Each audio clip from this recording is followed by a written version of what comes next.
جب میں اور آپ کسی کے گھر میں جائیں تو جانے سے قبل اس سے کسی طریقے رابطہ کر کے اس سے پہلے وقت طے کر لیں. یہ بڑی نازک بات ہے اس دور کے اندر کہ میں اور آپ جانے سے قبل وقت لے لیں اور پھر اس وقت کے مطابق پہنچے. حضرت امام مالک رضی اللہ تعالی عنہ فرماتے ہیں آداب یہ ہیں کہ ہم جب کسی کے پاس جائیں تو پہلے اس سے اجازت لے لیں, وقت طے کر لیں, میں فلاں دن فلاں موقع پہ آنا چاہتا ہوں, کیا مجھے اجازت ہے؟ اور آپ فرماتے ہیں جب اجازت طلب کرو, وقت طے کرو تو ساتھ یہ جملہ ضرور بولو کہ اگر آپ کو اس وقت میں کوئی مصروفیت نہ ہو تو میں حاضر ہو جاؤں. یہ جملہ بولنے کی کیا حکمت ہے؟ امام مالک فرماتے ہیں اس کی حکمت یہ ہے کہ جب تم وقت لے رہے ہو اور تم خود کہہ دو گے کہ اگر آپ کی اس وقت میں مصروفیت نہ ہو تو یہ جملہ تمہارے مخاطب کو نکلنے کا راستہ دے رہا ہے. یعنی بعض اوقات انکار کرنا مشکل ہو جاتا ہے, آپ کی گفتگو کے اندر گنجائش ہونی چاہیے کہ آپ اس کو پہلے کہہ دیں حضرت اس وقت مصروف ہے, میں کسی اور وقت آ جاؤں اگر آپ کے لیے ایزی ہے. یہ امام مالک فرما رہے ہیں, اور امام مالک وہ شخص ہے جس نے 40 سال روزہ انور کے پاس بیٹھ کے اللہ کے رسول کی حدیث پڑھائی ہے. جنہوں نے حدیث پڑھائی ہے وہ اصول دے رہے ہیں کہ جب کسی کے لیے اجازت طلب کرو کہ حضرت میں آنا چاہ رہا ہوں, اپنے اسلاف کے پاس جاؤ, اپنے بڑوں کے پاس جاؤ, تو کہا پہلے اجازت لے لو, پہلے وقت طے کر لو, جب اجازت بھی لو تو ساتھ میں گنجائش رکھو بولتے وقت تاکہ اگر اس کی کوئی مصروفیت ہے وہ کہہ دے. لیکن ہمارا رویہ کیا ہے, ہم تو جھٹ سے جا کر بیل پہ ہاتھ رکھتے ہیں اور پھر میزبان دیکھتا ہے کہ پہلے موبائل پہ بھی بیل تھی خیر, اور پھر ساتھ جب وہ گھر پہ بھی بیل جب بجنے لگی اور وہ دروازہ کھولتا ہے اور ہم جو ہے پوری برات لے کر اس کے گھر میں داخل ہو جاتے ہیں. ظاہری بات ہے اس کی بھی اپنی مصروفیات ہیں. چلے ہم چلے بھی گئے تو اس نے کہا کہ اچھا حضرت آپ بیٹھے, کھانا چائے ہو گیا اور پھر ہم پھر بھی بیٹھے ہوئے ہیں.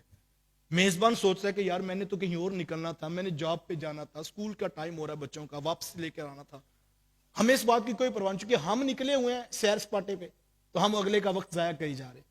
اور ایک قیمتی نعمت ہے جس کے بارے میں پوچھا جانا ہے. اللہ کے رسول صلی اللہ علیہ وسلم, اللہ اکبر, آقا کریم علیہ السلام نے, یہ کتنی بڑی بات ہے, میرے حضور اسلام نے اپنے صحابہ کو دعوت دی. ظاہری بات اب حضور نے دعوت کی ہو تو مجمع تھوڑا تو نہیں ہوگا. صحابہ فرماتے پورا کمرہ جو ہے وہ کھچا کھچ لوگوں سے بھرا ہوا تھا. تو اب کچھ صحابہ اندر بیٹھے تھے, کچھ باہر کھڑے تھے. آقا کریم علیہ السلام نے اپنے مہمانوں کو کھانا پیش کیا, لوگوں نے کھانا کھا لیا. اب جو اندر بیٹھے ان کی تو موج لگی ہے, وہ چہرہ انور کی بھی زیارت کر رہے ہیں اور در رسول کا لنگر بھی کھا رہے ہیں. لیکن جو باہر ہے وہ بےتاب ہے کہ ہماری باری کب آئے گی, ہمیں موقع کب ملے گا. اب حضور علیہ السلام جو سامنے بیٹھے ہیں ان سے یہ نہیں کہتے تم اٹھ کے چلے جاؤ. لجپال نبی ہیں, وہ کیسے کہیں کہ اٹھ کے چلے جاؤ. یار اٹھ کے جانا تو بڑے دور کی بات ہے. صحابہ فرماتے کوئی شخص حضور سے سلام لیتا تو آقا کریم اس کا ہاتھ نہ چھوڑتے تھے, وہ خود ہی اپنا ہاتھ چھڑاتا تھا. حضور جس کا ہاتھ سلام لینے کے لیے پکڑتے, حضور اس کا ہاتھ نہیں چھوڑتے تھے. کیا خیال ہے یار, جو نبی دنیا پہ ہاتھ نہیں چھوڑتا وہ محشر کے میدان میں ہاتھ چھوڑے گا. اللہ اکبر. تو آقا کریم علیہ السلام کے لیے پریشانی کا سبب بنا. جب حضور سامنے والوں کو دیکھتے, وہ تو خوش بیٹھے تھے, وہ تو حضور کے گھر میں بیٹھے تھے, آقا کریم علیہ السلام کے در کا لنگر کھا رہے تھے, اور کھانا کھا لیا تو پھر آپس میں صحابہ گفتگو کر رہے ہیں, حضور سے باتیں پوچھ رہے ہیں. اب جو باہر کھڑے ہیں حضور, ان کا بھی خیال ہے وہ کب آئیں گے. باہر والے بےتاب ہے کہ ہم زیارت کرنا چاہتے ہیں. اب اس کشمکش میں میرے حضور سوچ رہے تھے ان کو کیسے کہوں کہ اٹھ کے چلے جاؤ, ان کو کیسے کہوں کہ مزید صبر کر لو.